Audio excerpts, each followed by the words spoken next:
ఇవాళ BRS party తరఫున మేము నిర్దిష్టమైన ఆధారాలతో సహా ఇవన్నీ కూడా మీ ముందు బయట పెడతా ఉన్నాము. మేము కొన్ని డిమాండ్లు కూడా చేయబోతా ఉన్నాం. మేము మొదటి నుంచి చెప్తా వచ్చింది ఒకటే, కాంగ్రెస్ అంటేనే మరి బీఆర్ఎస్ అంటే స్కీములు, కాంగ్రెస్ అంటే స్కాములు. నిజానికి కాంగ్రెస్ అంటేనే స్కామ్ గ్రేస్ అని పిలుస్తారు.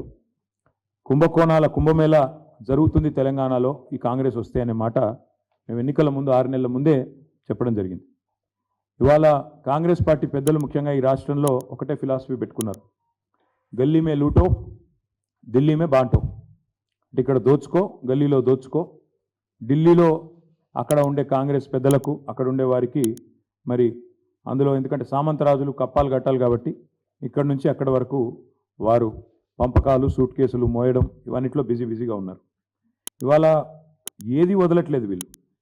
రైతన్నల ధాన్యం నుంచి విద్యార్థుల అన్నం వరకు అన్నింటి మీద కూడా ఇవాళ కుంభకోణాలకు తెరలేపింది కాంగ్రెస్ ప్రభుత్వం.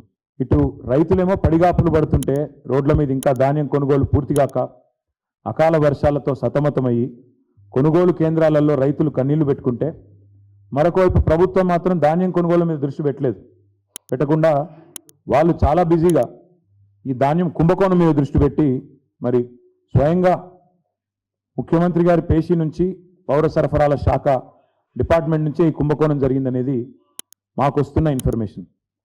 ప్రభుత్వ ఖజానాకు గండి కొట్టడం, కొంతమంది కాంట్రాక్టర్లకు దోచిపెట్టడం, వాళ్ళు వీళ్ళు కలిసి చీకటి దందా చేసి ఒక 1000 కోట్ల రూపాయల కుంభకోణం ఈరోజు నేను నిర్దిష్టంగా చేస్తున్న ఆరోపణ.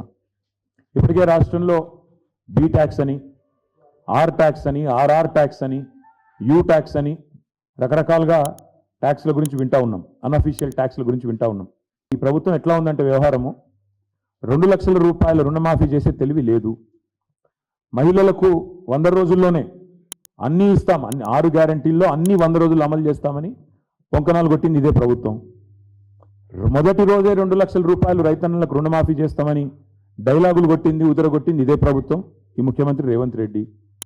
మహిళలకు 100 రోజుల్లోనే నెలకు 2500, 1,67,00,000 మంది 18 ఏళ్ళు నిండిన ఆడబిడ్డలు ఉన్నారు, వారందరికీ ఇస్తామన్నారు. రాష్ట్రంలో ఉండే 46 లక్షల మంది వృద్ధులకి నెలకి 4,000 రూపాయలు ఇస్తామన్నారు. వృద్ధులు, వితంతువులు అందరూ కలిపి ఆసరా పెన్షన్ లబ్ధిదారులు, వాళ్ళ ఫైలు కదలడం లేదు. రైతులకు రైతు భరోసా అన్నారు, నెలకు 15,000 అన్నారు, ఆ ఫైలు కూడా కదలట్లేదు, దమ్ము లేదు. సంక్షేమ పథకాలతో ప్రభుత్వం ఏదైతే మాట ఇచ్చిందో ప్రజల జేబులు నింపే పని చేతనైతే లేదు. కానీ కాంగ్రెస్ పెద్దలు మాత్రం తమ జేబులు నింపుకోవడంలో మాత్రం చాలా బిజీగా ఉన్నారు. 35 లక్షల మెట్రిక్ టన్నుల ధాన్యం సేకరణ కోసం పిలిచిన గ్లోబల్ టెండర్లు ఏవైతున్నాయో దాని వెనకాల జరిగింది దాదాపుగా 700 నుంచి 750 కోట్ల స్కాము. ఒకవైపు 35 లక్షల టన్నుల ధాన్యం సేకరణ కోసం పిలిచిన గ్లోబల్ టెండర్లు, అది మొదటి స్కామ్. రెండవది మధ్యాహ్న భోజన పథకం కోసం, పిల్లలు తినే మధ్యాహ్న భోజనం బళ్ళల్లో, దానికోసం 2,20,000 మెట్రిక్ టన్నుల సన్నబియ్యం కొనుగోళ్ల పేరిట జరిగింది రెండో స్కామ్. దాని విలువ ఒక 300 కోట్లు.